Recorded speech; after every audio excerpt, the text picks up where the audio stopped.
Our speaker today is Dr. Sue Edwards, serves as Associate Professor of Educational Ministries and Leadership at Dallas Theological Seminary. Dr. Edwards' heartbeat is to reinforce ministry partnerships between men and women, which strengthen church and parachurch organizations locally and worldwide. She has 35 years of experience in Christian education and Bible teaching, directing women's ministries, retreats, and conference speaking, training teams and teachers, overseeing staff, and writing curriculum. As a former pastor to women at her local church, she experienced healthy men and women partnerships and staff, and her passion is to pass on what she has learned. She is the author of Leading Women Who Wound, Mixed Ministry, New Doors in Ministry to Women, Women's Retreats, a Creative Planning Guide, and the Discovery Series, which includes numerous Bible studies. Dr. Edwards' research and teaching interests include women's epistemologies and leadership styles. She is the mentor professor with Dr. Joy Baker in DTS Women in Ministry concentration of the Doctor of Ministry degree. She is married to David, who I know is here with her to heckle the speaker today. And I also know that in the write-up, Dr. Sue said this: she especially enjoys romping with her 5 grandchildren. So would you please join me today in welcoming Dr. Sue Edwards.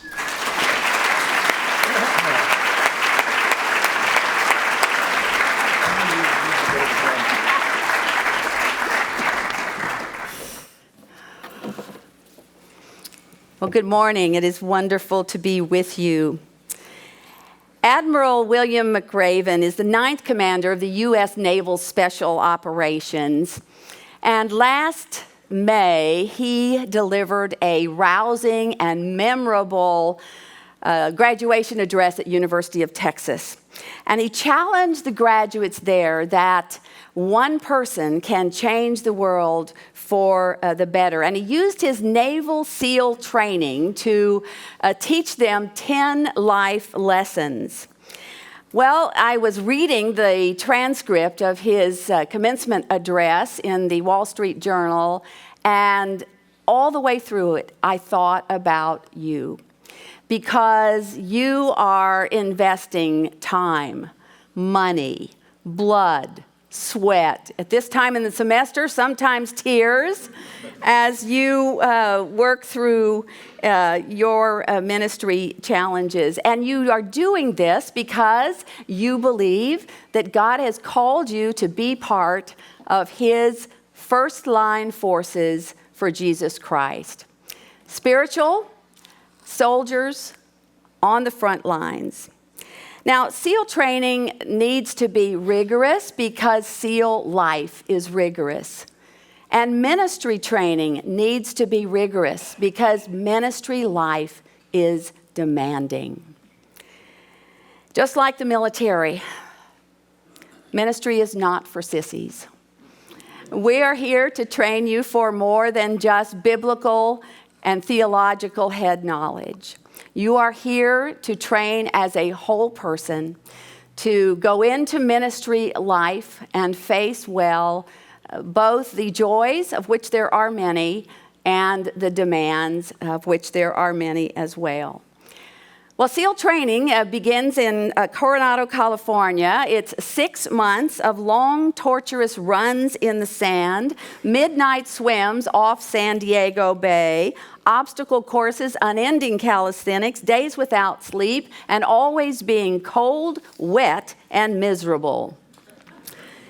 The Admiral describes his SEAL training, as a lifetime of challenges crammed into 6 months.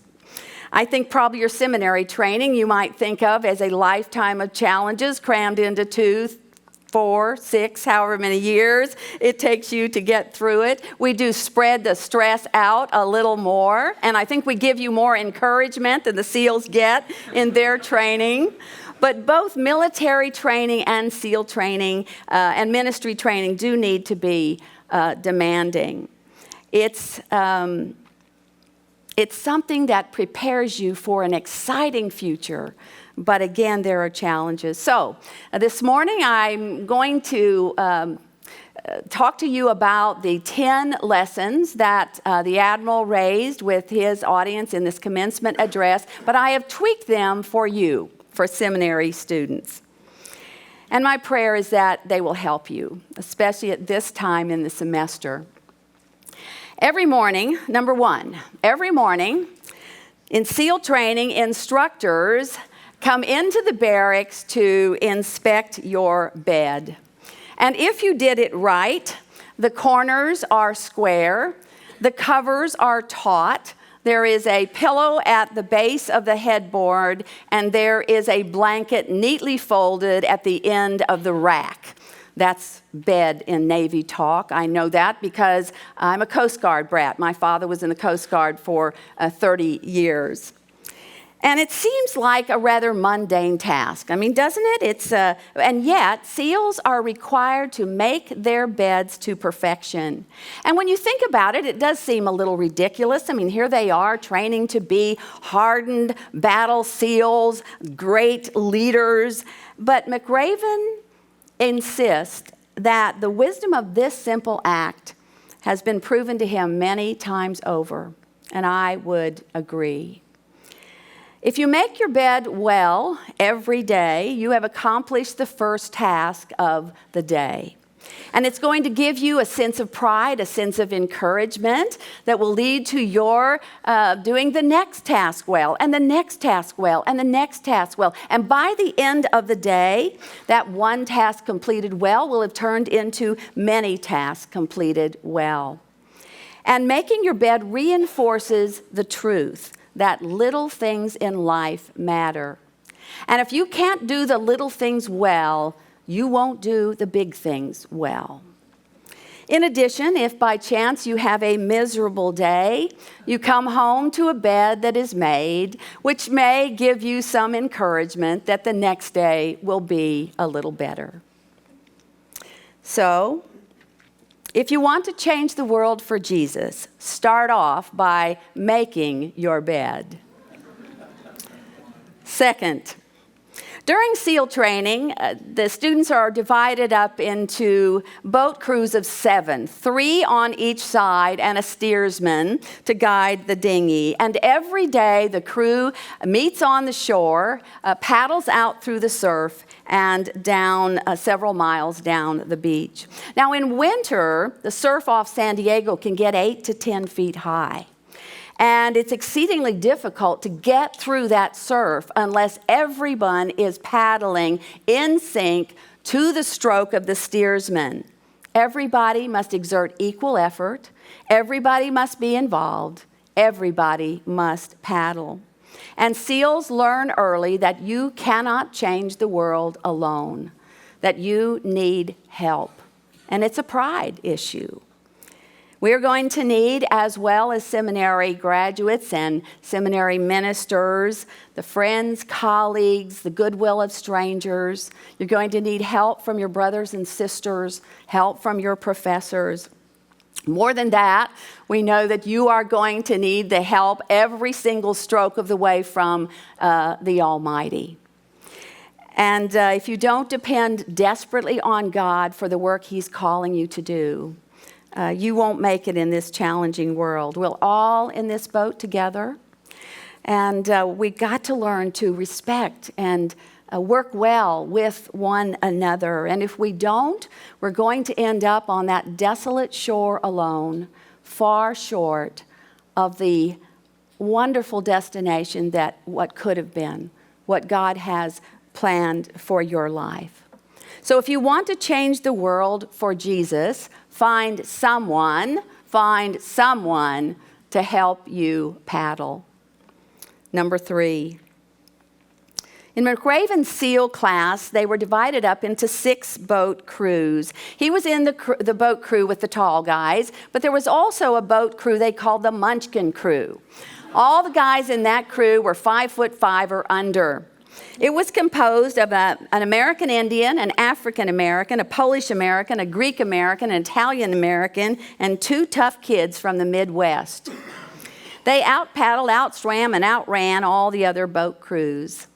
Now, the big men crew would make good-natured fun of the little flippers that the little men, the Munchkin Crew, would put on their tiny little feet before each swim.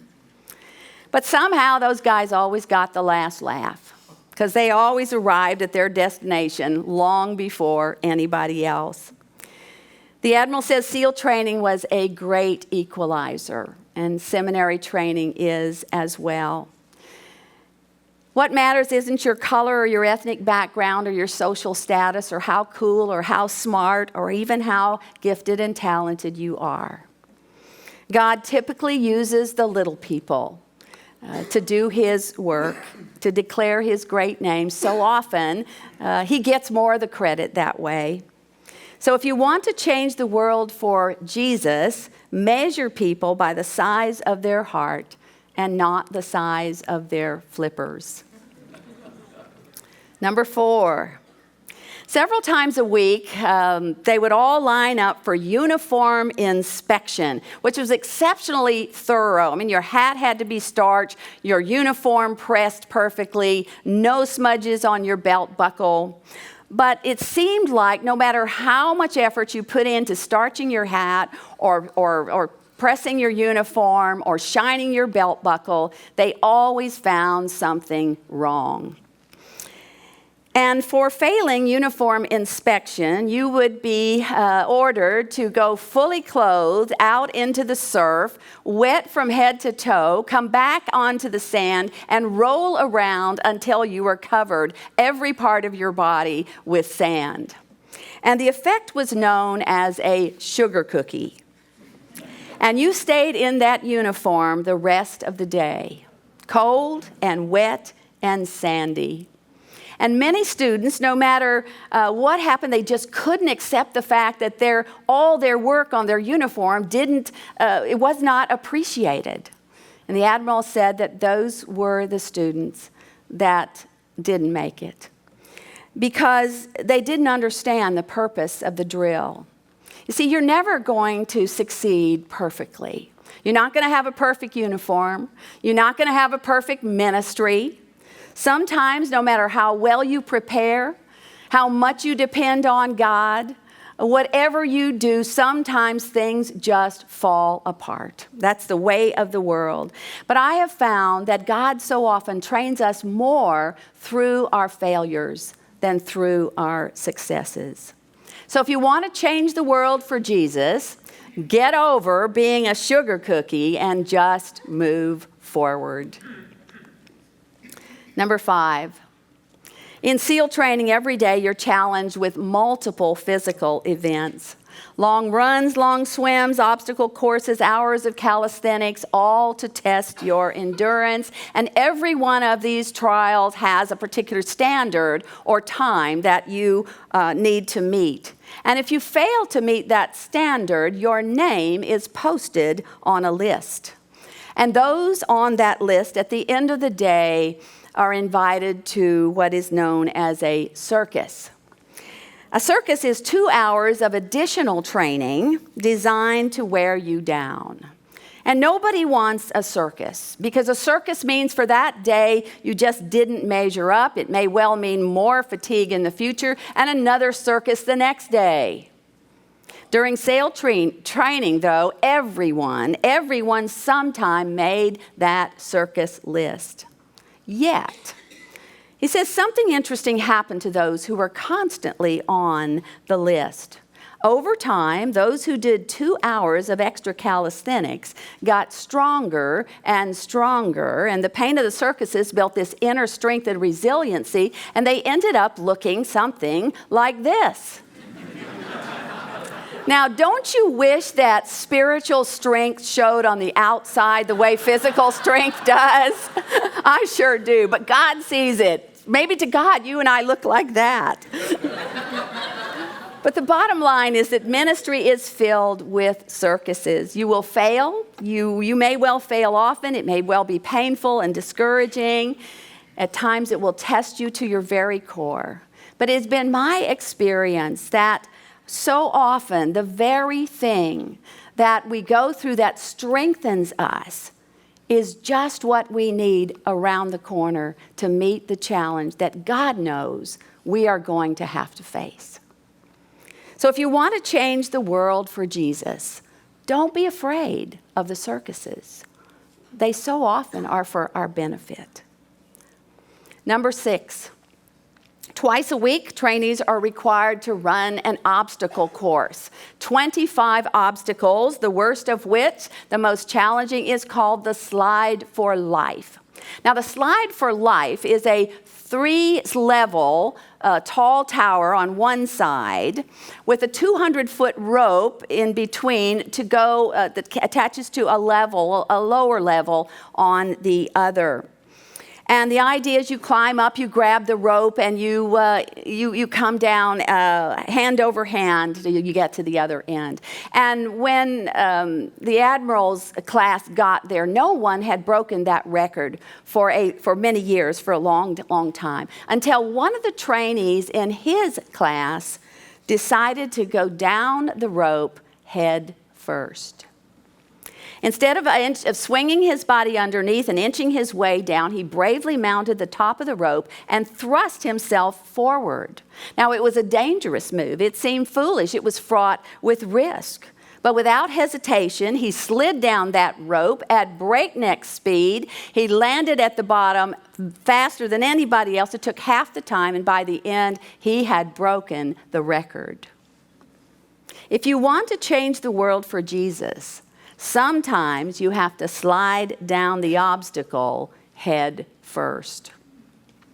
Now, what does that mean in ministry? Well, sometimes you have to think outside the ministry box.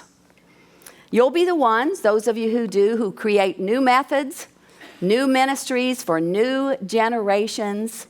And if you're brave enough to try, no matter what other people think or say, you will be the ones who will significantly change the world for Jesus. Number 7. During another phase of training, students are flown out to San Clemente Island, which is a breeding ground for great white sharks. And to pass SEAL training, you have to complete a night swim in those very waters. Before the swim, the instructors joyfully brief you on all the species of sharks that inhabit those waters. And they assure you, however, that no student has been eaten by a shark, at least not recently. And they tell you that if a shark begins to circle your position, stand your ground. Don't act afraid. Don't swim away. And if that shark who looks hungry for a midnight snack should dart towards you, muster all of your strength and just punch him in the snout. And they say he will turn and swim away. Now, in ministry, you're going to encounter some sharks too. Out there are some unhealthy, antagonistic, sick people. Not too many, thank goodness, but if you let them, they can seriously discourage you. Marshall Shelley, editor of Leadership Journal, calls them well-intentioned dragons. And if you hope to thrive in ministry, you're going to have to learn to deal with the sharks. Now, you can't muster all your strength and punch them in the snout, but you will have to learn peacemaking skills, how to navigate a conflict with grace, with strength. But if you want to change the world for Jesus, don't back down from the sharks. Number 8, Navy SEALs learn to conduct underwater attacks against enemy ships. And it begins when they're dropped off several miles outside a hypothetical enemy harbor, and they swim underwater for several miles to get to their destination. And underwater, most of the time, there's light that streams in, even when they're well below the surface. But as they get closer and closer to the ship, the structure blocks the light, the moonlight, until when they have to get to the keel of the ship in order to complete their mission. And the closer they get, the darker it gets, till under the keel of that ship, often you can't see your hand in front of your face. And it's so easy to get disoriented, to become confused, and to fail the mission. But every SEAL knows, every SEAL is taught that at that darkest moment of the mission, that is the time to keep your calm, to stay composed, to muster all of your tactical skills, your strength, your physical power should be brought to bear. And I would argue that the very same thing is true in ministry. That the darkest moments, that is the time to muster all of your spiritual strength. Because when you are on the front lines, there will be times when you will enter into what is truly the darkness of a spiritual battle. And you'll feel alone. And sometimes all you'll feel is the savage breath of the enemy breathing down your neck. But that is the time, and that is why your training needs to be rigorous, because you are stronger than you ever believed as you go through those times that stretch you and cause you to see what you're truly made of. You must be your very best at those darkest moments. If you want to change the world for Jesus, you must be your very best in the darkest moments. Number 9, the 9th week of SEAL training is called Hell Week for a good reason. 6 days of no sleep, constant physical and mental harassment, and 1 day at the mud flats. Now, the mud flats are a swampy patch of terrain where the mud will just engulf you. On Wednesday of Hell Week, his company paddled down to the mud flats and they knew they were going to be spending the next 15 hours in the freezing cold mud, the howling wind, and the incessant pressure of the instructors to quit. As the sun began to set that Wednesday night, he recalls that someone in his class committed some horrendous infraction of the rules, and they were all ordered into the mud. And the instructors told them that if just 5 of them would quit, they could all get out of this oppressive cold. Well, no one quit immediately, but as the night wore on, it became apparent that a number of them were thinking about giving up. And it was still 8 hours before the sun was to come up. He heard chattering teeth and shivering moans. He said it was so loud you could hardly hear anything else. But then someone began to sing. It was terribly out of tune, but it was sung with great enthusiasm, and one voice became 2, and 2 became 3, and soon all of them were singing at the top of their lungs. McRaven says, "We knew that if one of us could rise above the misery, then others could as well. The instructors threatened us with more time in the mud if we kept up the singing, but the singing persisted, and somehow the mud seemed a little warmer, the wind a little tamer, and the dawn not so far away." If I have learned anything in my almost 40 years of ministry, it is the power of hope. And hope is what we offer. Hope is what we're about. We give the world the hope that it's yearning for. It's a powerful hope. It's a redemptive hope. And our messages, our lives, our ministries must be chock full of hope. If you want to change the world for Jesus, start singing. Just give them hope, even when you're up to your neck in mud. Number 10. Finally, in SEAL training, there is a brass bell that hangs in the center of the compound. And all you have to do to quit is just walk up and ring that bell. Ring the bell, and you no longer have to get up at 5 o'clock with an instructor standing over you to see how well you made your bed. Ring the bell, and no more freezing cold swims or long runs or obstacle courses. No more enduring the hardships of training. Just ring that bell. Well, we don't have a bell on our campus, but it's just as easy to quit. Quit, drop out, go your own way. And by the way, that's what our enemy wants more than anything else. He is attempting right now to sidetrack you, to discourage you, to lie to you, to get you to quit. Quit. And no more late nights and early mornings of cranking out charts and papers. Quit, and no more books to read, and I'm talking hard books, long books, theological books. Quit, and no more exegeticals or flashcards or quizzes or exams. No more pressure to do business with the junk in your life that you'd so much rather ignore. Quit, and you fill in the blank for what makes seminary so challenging for you. But if you want to change the world for Jesus, don't you ever, ever, ever ring that bell. God wants to use men and women of grit. God has brought you here to change the world for the better. It's not easy. It shouldn't be. But it will lead to the most gratifying, satisfying, and joyful work anyone can ever do. So my words for you at this time of the semester is simply stay the course. Don't ring that bell. Start each day completing a task well. Cling to God to help you. Learn to respect and work well with your friends. Learn to ask for help. Know that life is not fair and you will fail often.